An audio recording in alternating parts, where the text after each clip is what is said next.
Hello and welcome to the Star Wars Shatterpoint tournament recap for the Who's the Boss event held at the Outpost in Sheffield on the 7th of March 2026. I'm your host Steve, and join me as I look back over the event and talk about my games and hear how I got on.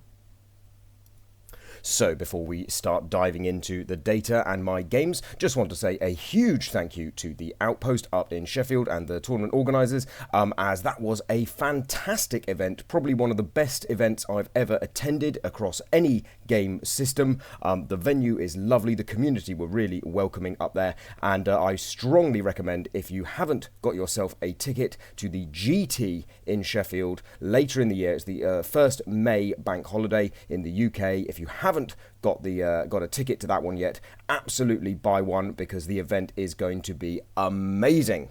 Right, let's take a look at the tournament data in terms of the primary units. So as we can see from the screen, we have 9 people who've brought Cassian, then 9 people who have brought Obi-Wan. So those are the top 2 primaries in play, and then we have Ki-Adi-Mundi on 7 and Charming Leia on 6, then Anakin on 5, and then Boss and Jin on 4, and then we kind of go through the rest of the primaries there. You'll notice that Thrawn, the eagle-eyed here, will notice that Thrawn's got 0 games. That is because I think it was accidentally submitted into the list when it wasn't actually the right primary at one point. So no games played with Thrawn was correct. So we can see a Cassian leading the way, but also a lot of Galactic Republic, and great to see Anakin getting some love as well. And there were lots of Obi-Wans knocking around, and I get to play versus a couple of those in my games. So let's have a look at my list. So here is my list on the screen, and as we can see, I've gone for a 2x2, so a side by side. Now, following the last event in Dark Sphere, I was thinking to myself that whilst I really enjoyed the event and I enjoyed my little experiment, I felt that this event, with so many top players in attendance, and I will be talking about that, there were some very strong players there, I thought to myself I needed to probably bring Boss with me to be able to have a really competitive list. So that's why I went for the Boss and Hunter, and I chose Hunter because as we've been seeing with the Stat Center, Hunter doing very well, very aggressive list, very aggressive list with the dice manipulation on Hunter.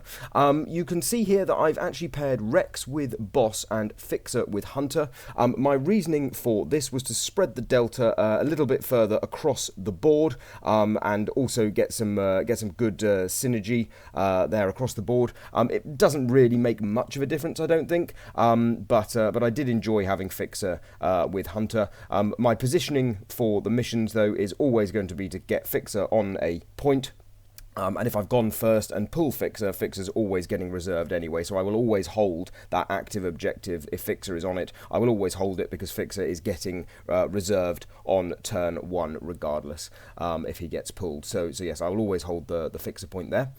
So pretty standard boss list there. Some good units. I had looked at doing Pons instead of Rex to get Pons and 7 Scorch, but I think that it just losing a point there. You know, Pons over Rex, when you've got the opportunity to take Rex, just seems a little bit silly, and you're not really gaining much from 7 Scorch, because if you get Boss early, you can just bomb and move them up anyway, and you've got them up on the midpoint anyway. So I didn't feel that Pons having the forward deployment with Boss was going to give me anything too much. Then the second part of the list is more of the fun side of the list. So I had thought as well, following the Dark Sphere event, and also the Swindon event, that I really wanted to kind of expand on the units that I've been playing competitively, and also down at the local club. And Jin is a primary that I had never taken to the table before. So I've played against Jin quite a lot, but I hadn't taken Jin myself, and I've been really excited to try Jin. And also I love the Callus reroll manipulation. And I'm a big fan of Leia Freedom Fighter as well, with the expose there. And Lando and R2 I think are brilliant. Ezra's great. And obviously the Rebel Commandos still very solid in the meta at the moment. So yeah, I thought let's give them a go. It might not be the most competitive list because there is no revenge trigger here.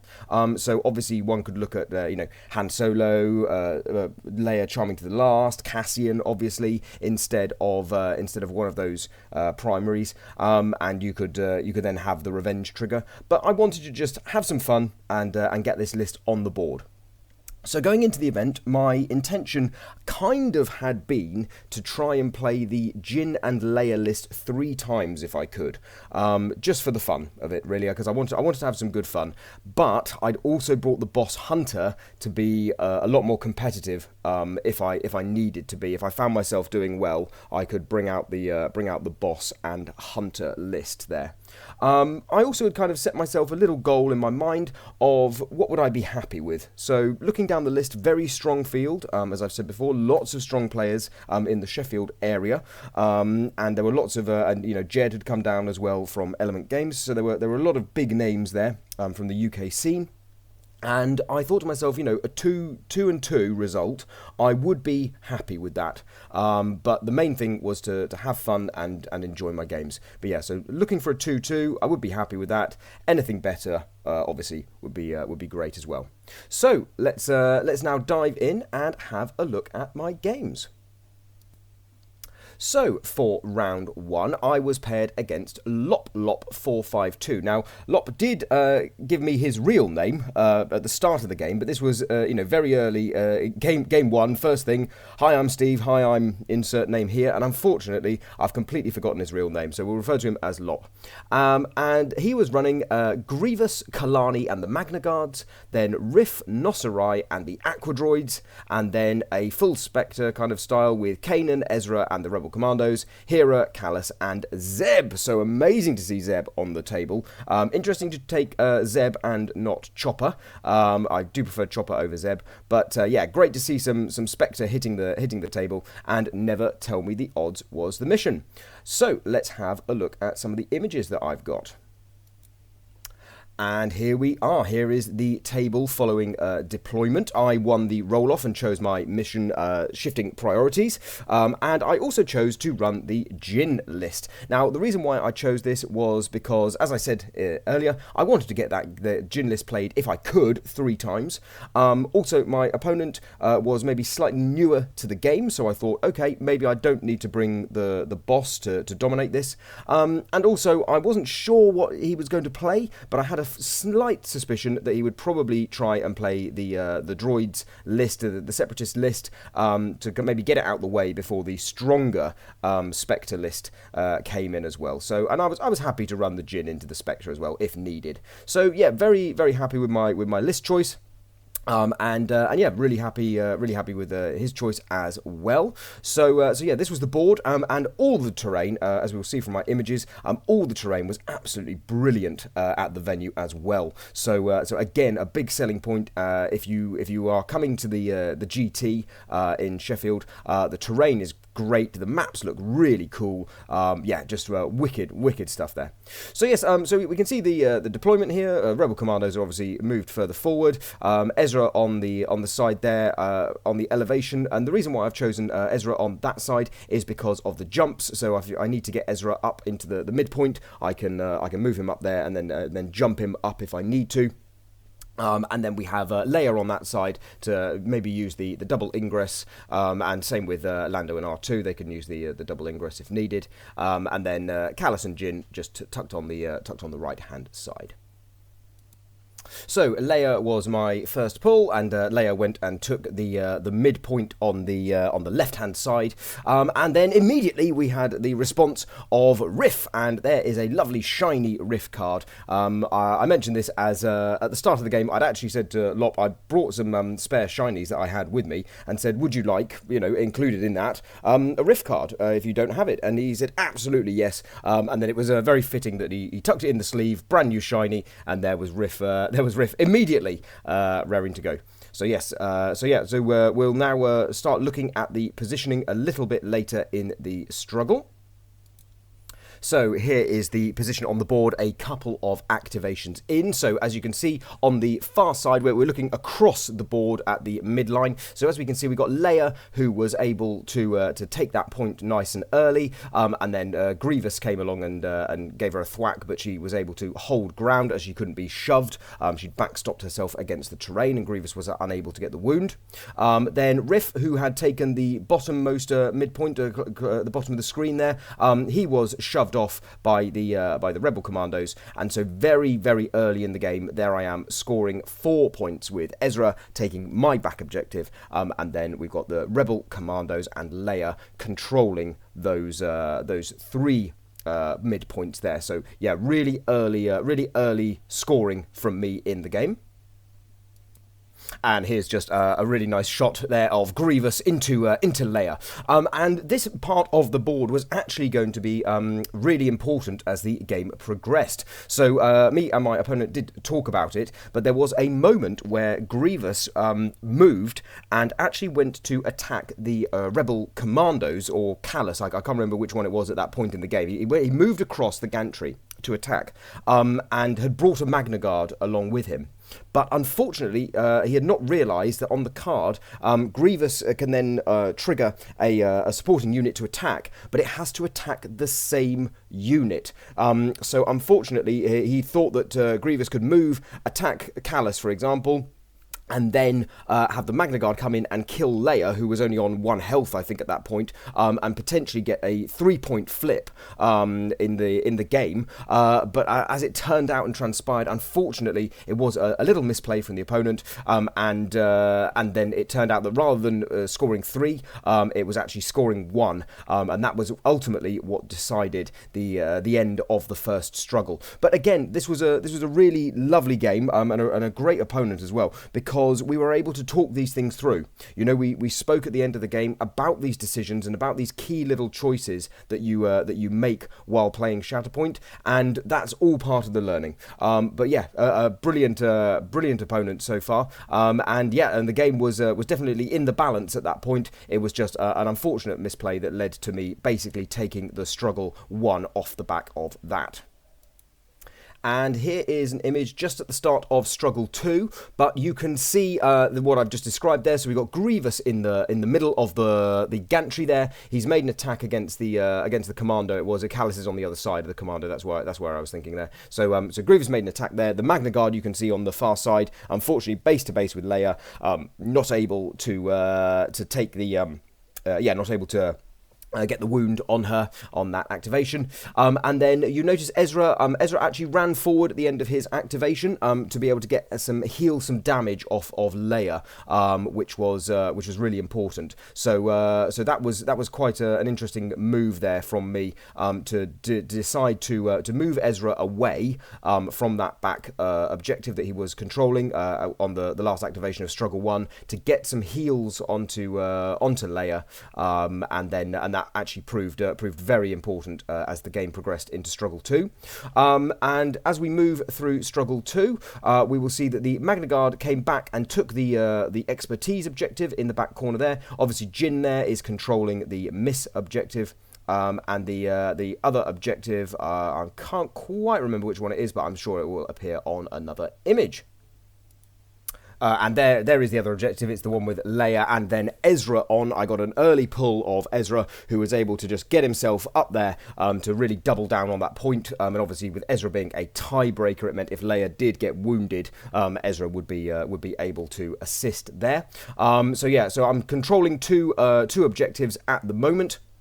We then saw some heroic plays from the droids on droid action as Lando and R2-D2 got a pull. And there is R2-D2 under the gantry, scoring me the point as we wounded the Magna Guard on top. And then basically this struggle, it just kept slipping away from the opponent. I was scoring highly, getting the wounds, and the struggle ended with this play here. And it was the Rebel Commandos simply activating, moving, hunkering, and spending some force to advance with the dash to take that final objective, score out the board, and take the game with 2 struggles. So yeah, a great start to the tournament for me. As I say, my opponent really lovely. What a fantastic opponent and game to start the event. I will also caveat the fact that he did roll probably an average of 3 misses per dice roll. So every dice roll there was either 2 or 3 misses in it consistently. And then obviously I had Callus on the table, so I could sometimes manipulate those. So when you're just, when you're wiping out maybe half your dice rolls with misses immediately, to then have me be able to manipulate those into additional hits and crits was certainly damaging. But yeah, a really positive game, and one that I thoroughly enjoyed. So yes, round 1 a win, and we move on to round 2. And round 2 was Alex, and Alex was running a Galactic Republic mix. So he'd brought Obi-Wan Kenobi, Pons, and Sev and Scorch, then Ahsoka, Jedi No More, Rex and the Republic Clone Commandos, Kit Fisto Shakti and the Clone Troopers, Kiadi Mundi, Nadar Veb and the ARF Troopers, and the mission was Sabotage Showdown. So, after we'd kind of finished the game, we did talk about the list choices, as Alex had thought to himself, I probably better bring Obi-Wan into the list, and then decided to play Kit and Kiadi. And this was partly because he wanted to get games with Kit Fisto and Shakti, and Nadar as well, so choosing to play the units that he wanted to get games with, which is absolutely a brilliant choice to do. I'm a big fan of playing the fun lists as well. So in terms of my list choice, I did look at this list and think to myself, can I get away with playing the Jyn and Leia list again? And I looked at this and thought, if he brings Obi-Wan to the table, I'm going to be annoyed that I didn't bring Boss, because those Obi hunkers are going to be really annoying. And so I actually decided to bring my Boss list into this matchup. And here we are. So I won the roll-off again, and again I chose shifting priorities. So yes, here is my my deployment, and as you can see, exactly what I discussed in my list building.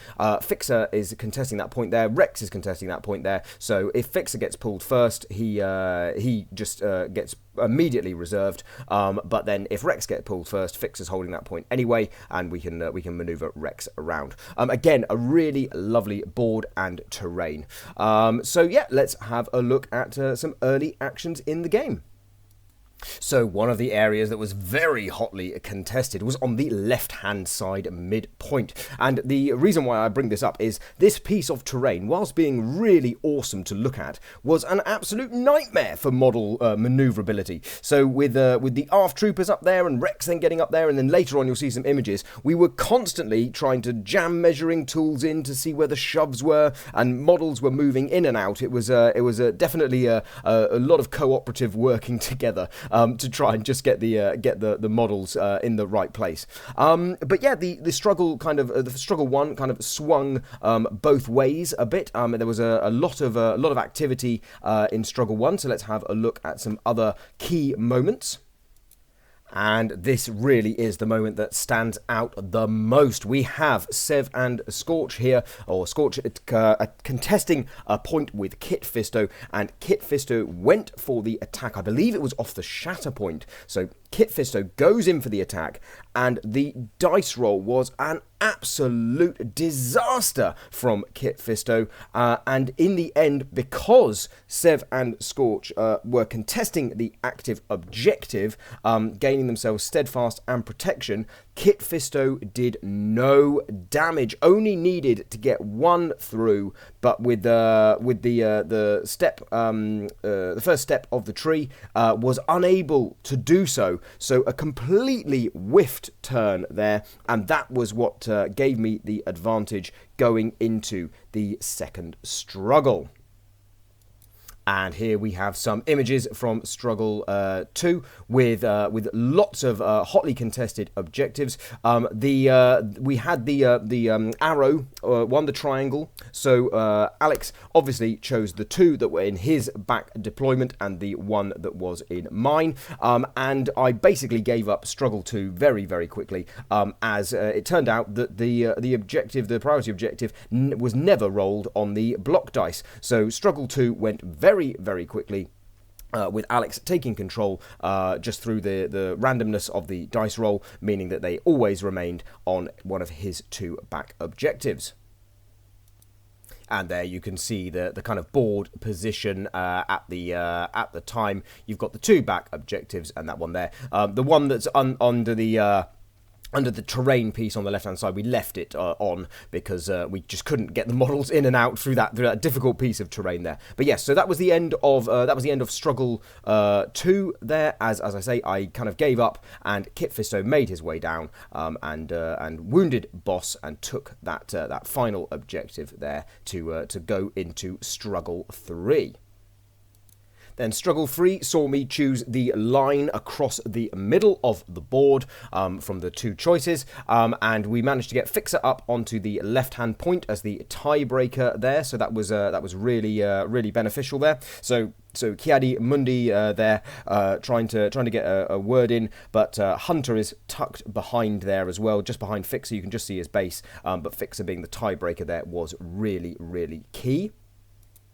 And it was actually Fixer that won me the game, and this is why Fixer is such a great unit, because on Fixer's turn we were able to dash the 2/12 onto that objective, which is underneath Scorch there, and so we were able to dash the 2/12 there to have 2 bodies on the point, matching the 2 of the ARFs and the 501st, and then it was Fixer who was able to get the wound over on the other side of the board onto one of the units. I can't remember which one it was, but then that ultimately flipped that point as well and led to me winning the game. So yeah, Fixer really the MVP.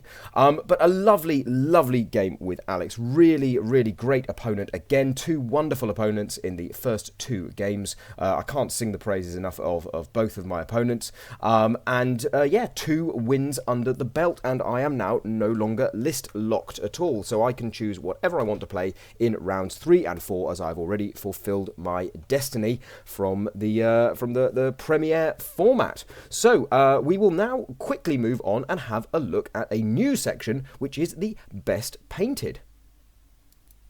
So there was a lovely Best Painted event. So we're just going to quickly run through the models that were put out on display for Best Painted, and then I will announce who was the winner. So here we have a lovely set of minis painted by Phil from Tabletop Impulse. Yeah, lovely basing. I've played against these before. Absolutely stunning. I love the chip work there on K2SO. Then we have Anakin, Rex, and the 501st with a lovely purple colour scheme. Look at the popping shoulder pad there on Rex. Really love it. Love this slightly alternative colour scheme, and the bases also really, really strong. And speaking of bases, check out Darth Maul there, balanced on this kind of gantry that's sticking out there. Absolutely wicked pose with Maul already as the mini, and the base really bringing it to life. Absolutely love that creativity. A lovely crisp colour scheme on Delta Squad here as well, and again the basing game top tier. Love the purple flowers, kind of gives them a nice gentle look as they are smashing your pieces off the board. Again, more Galactic Republic. I do apologise that this one is slightly out of focus. I didn't realise it was at the time. But again, wicked basing with the stones on there. Really gives us the feel that these guys are moving through the terrain. And the Ahsoka, the lightsabers, mwah, chef's kiss. Then a lovely Jin, Bodhi and Baze Chirrut, strong in the meta and also strong on the painting game here. Really can see the characters coming through on this lovely and really realistic paint job. Wicked stuff.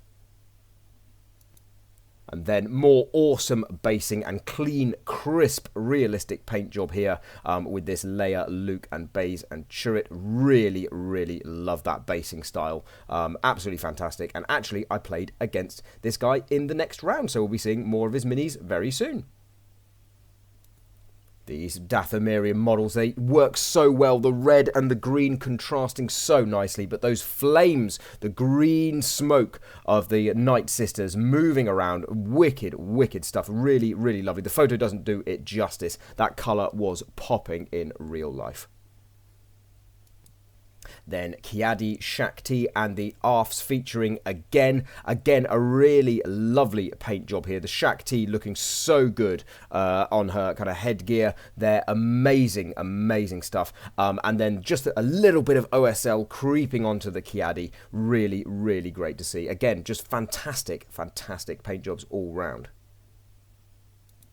But there can be only one winner, and this was the winner, Alex Bloom, with this amazing Kiadi Rex and the 212. Now, I voted for this one myself. He got half the votes from the event, and it's really clear to see why. That basing, so good. Look at the texture coming through there. Amazing. Really sets the scene, ties the squad together. Then the crispness on the shoulder pads and the cloth on Rex. That's what really stood out to me immediately off the back of that. Then Kiadi with that OSL really pushing it to that next level. The OSL coming down onto the arms, onto the gauntlets, across over half his face. Really, really great stuff. You really feel like that lightsaber is just there. And then the 212, again, just that crispness of the colour, the orange coming through there. The whole squad, I'm absolutely mesmerised looking at it again. A really, really worthy winner of Best Painted. So hopefully you guys enjoyed that. I'm hopefully going to try and remember to do this with all the Best Painted at the events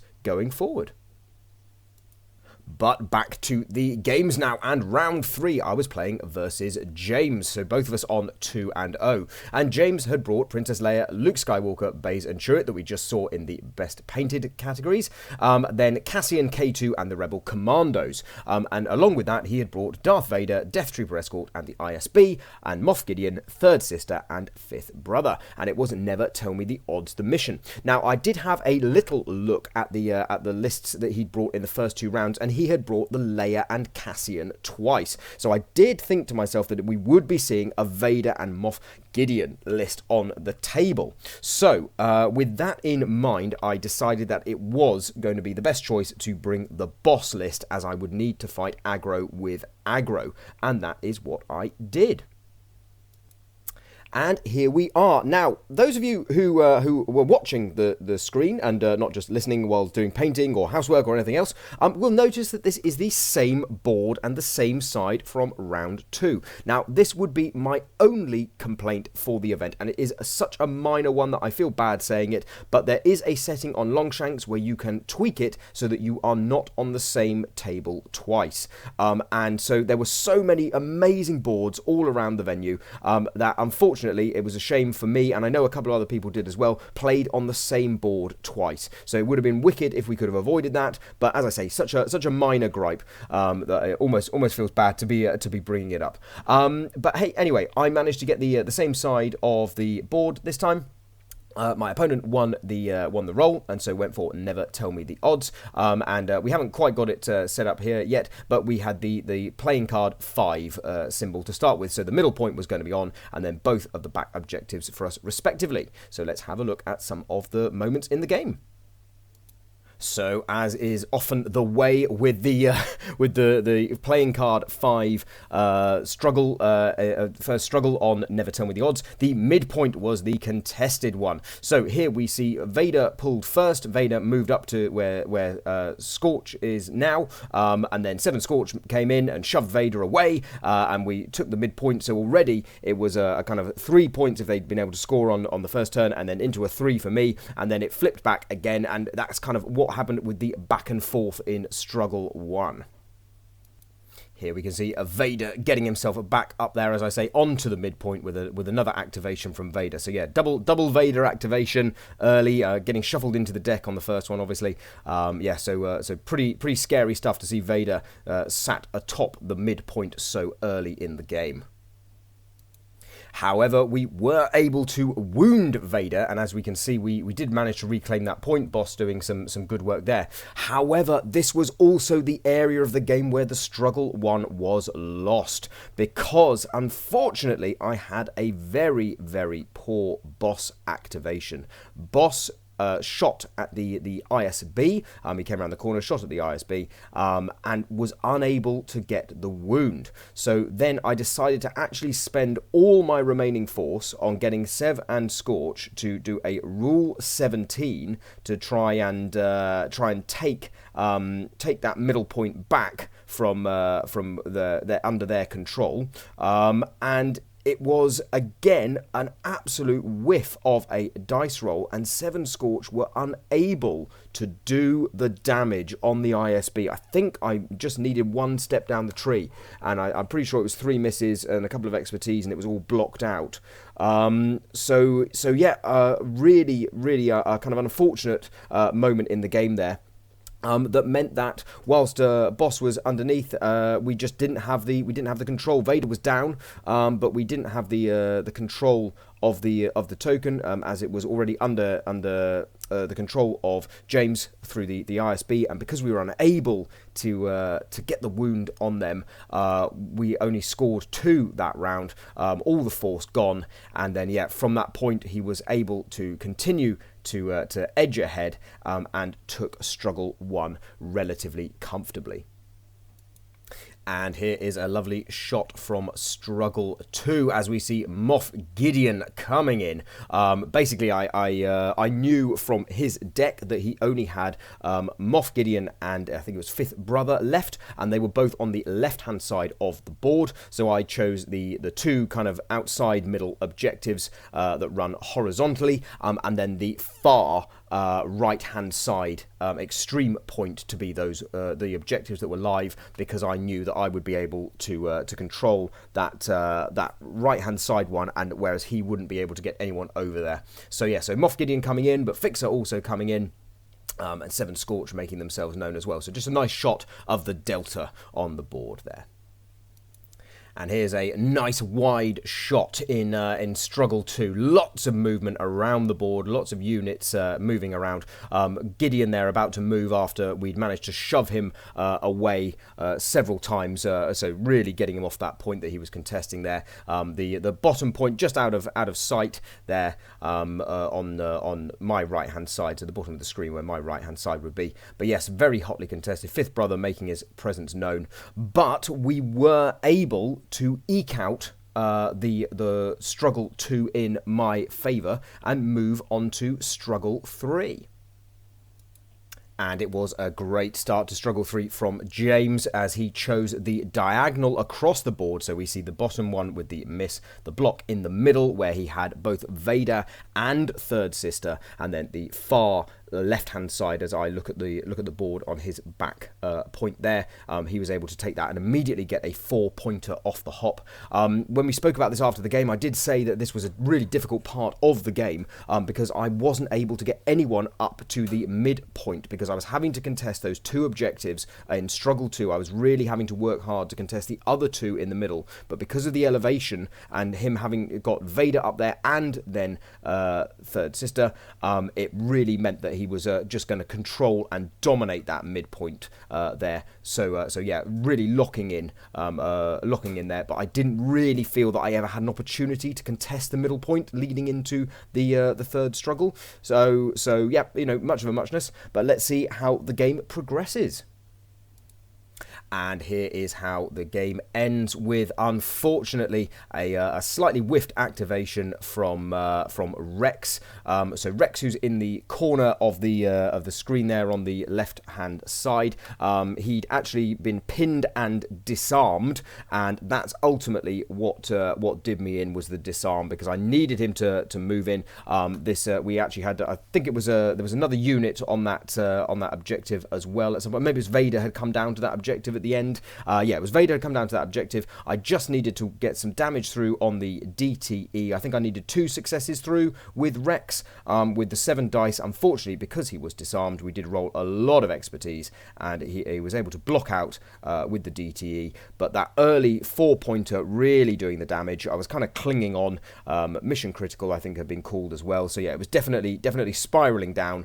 There was a way I could stay in the game, but it did require me to take that point, which at the time was the priority point. So yeah, unfortunately, it did slip away. But I would really like to thank James for a stunning game of Shatterpoint yet again. The community up in Sheffield, really, really wonderful. Everyone playing so cleanly, so crisply. No doubts about what's going on. Everyone rolling dice really clearly, lots of use of different colours of dice to represent expertise. So what I do is I use my GT dice, so either the purples, the browns, and then I've also managed to win some red dice. So those are my attack dice, and then I add in the grey dice as expertise, so it's really clear what's come from expertise and what hasn't. And then I do the reverse as well with the block dice, with the green dice from the different GTs, the different shades of green as the defense dice, and then I add in blue dice for defensive expertise. So yeah, lots of that kind of thing going on as well, and really clean, crisp movement, which is so refreshing to see, because obviously the game is based on millimeters, and there are obviously human error can creep in, but so good to see people really taking their time to move, talking through what they're doing, and discussing their actions. So yeah, overall a really, really lovely game.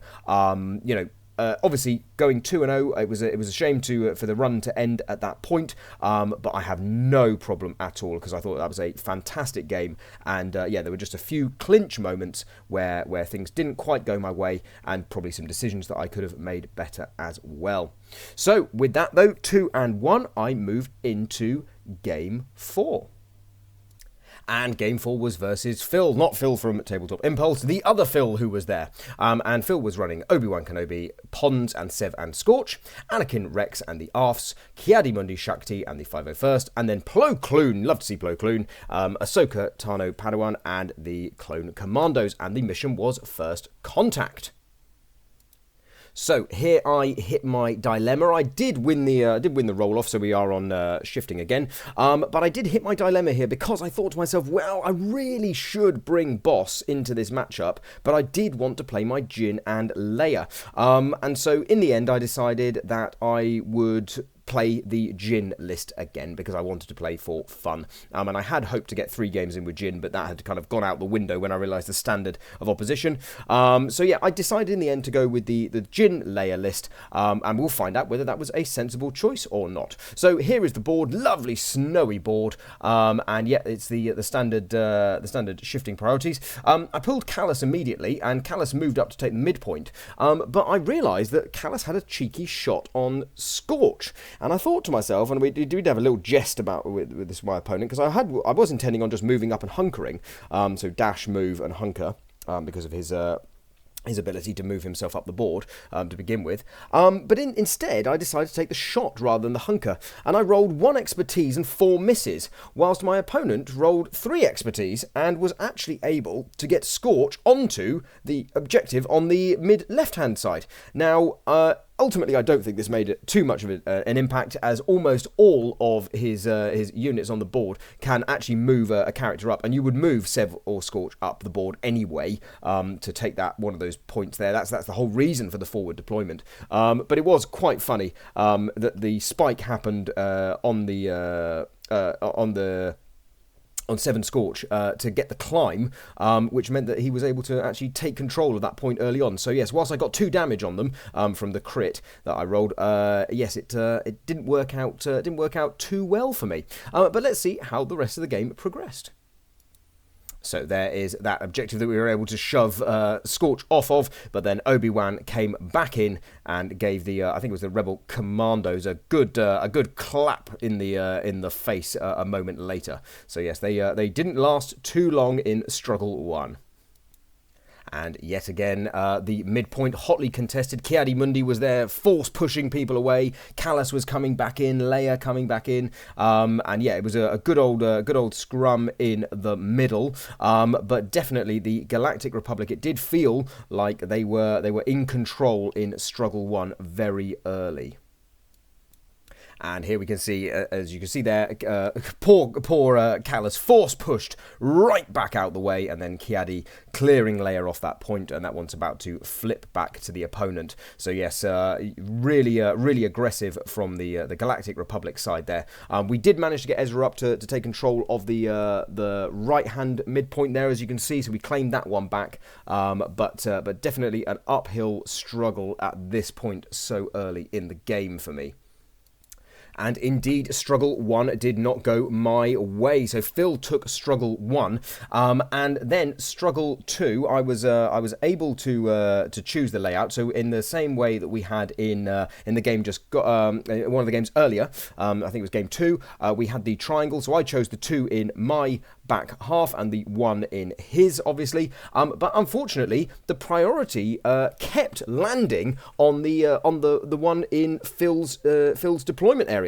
So finally I was able to get Ezra down there, as you can see. But honestly, in the end, I actually took a photograph just for posterity, because the block just did not move. The priority, we kept rolling block after block after block. So in the end, I was able to edge ahead. I think I got one more image from this struggle where I was able to edge ahead. No, this is now into Struggle 3. So yes, I was able to edge ahead in that one and take the struggle. Unfortunately, I could have taken it a little bit earlier if Ezra had managed to get a wound, but he fell one short. Unfortunately, he fell one result short because Ezra would have then gained double momentum for wounding the 501st because this helmet is property of Ezra Bridger. So unfortunately, I wasn't able to trigger that, but I was able to take the second struggle. But then the third struggle was again really hotly contested. So here we see Leia managing to take control of the block objective up on the gantry there, and you can just make out in the far corner the expertise one, which is where Ezra managed to get himself over there where Obi-Wan was to break the tie. So at that moment, I was doing quite well, but the game was rapidly moving on, and we had hit mission critical. And here is the layout of the board. You can really see what's going on. Leia had been, I think she had been force pushed off by Kiadimundi, who's underneath that gantry on the right-hand side. So that's why Leia's all the way over there. Ezra hadn't quite made his way over, he hadn't made his way over yet to that far left-hand side. And then the miss objective here. Able to be pinched by 7 Scorcher. It was a big 4-pointer, and I was really staring down the barrel of a big issue at this point in time. However, as I say, Ezra was able to get over to that point with Obi-Wan. I think one of my pictures was out of sequence. And yeah, so he got over to that point there with Obi-Wan. We were still unable to control, but then Lando and R2 had an absolute monster of a turn, and Lando over here was able to do some damage, and then it was R2 down in a different section of the board.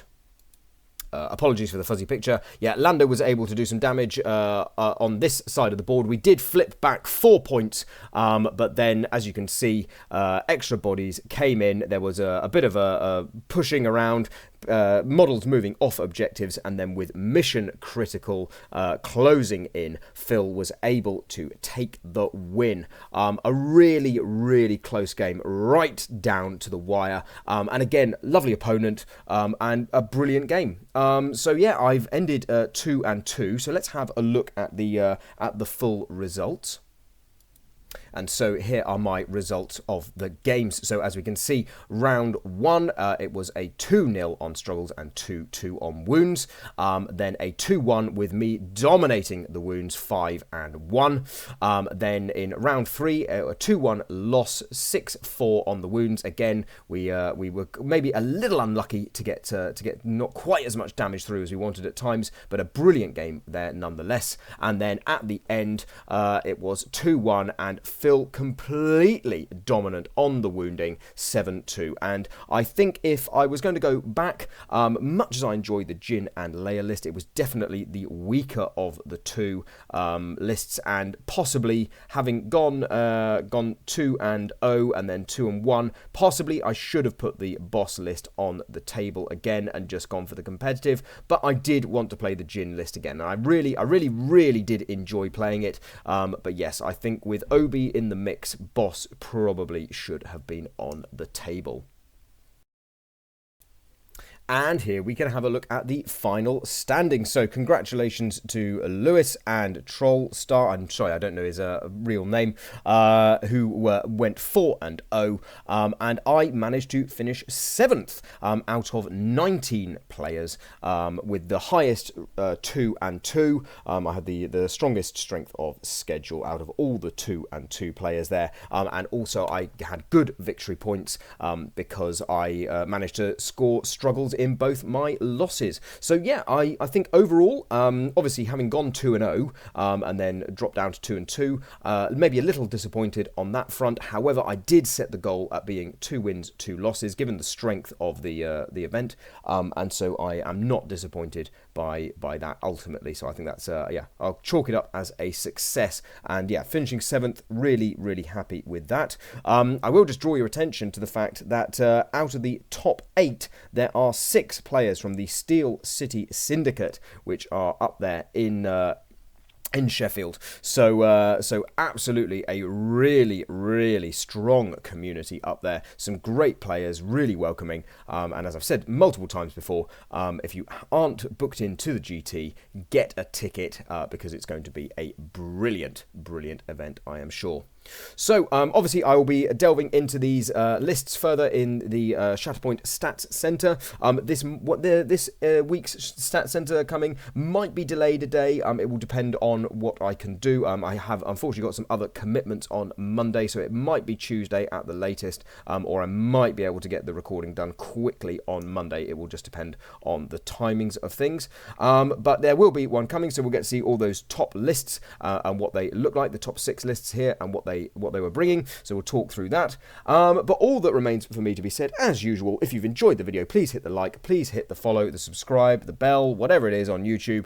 Yeah, it'd be brilliant to continue to grow my community here. And yeah, hopefully you've enjoyed the video. Hopefully everyone enjoyed the best painted aspect as well. As I say, that's something I'm going to try and include in the future events. So what's coming up on the channel? Well, I've got one more event at the end of March. We've got the weekly Stats Center. Got a couple of interviews I'm hoping to get done as well. So lots to come through March, and hopefully you'll be able to join me along the way. So until the next time, bye for now.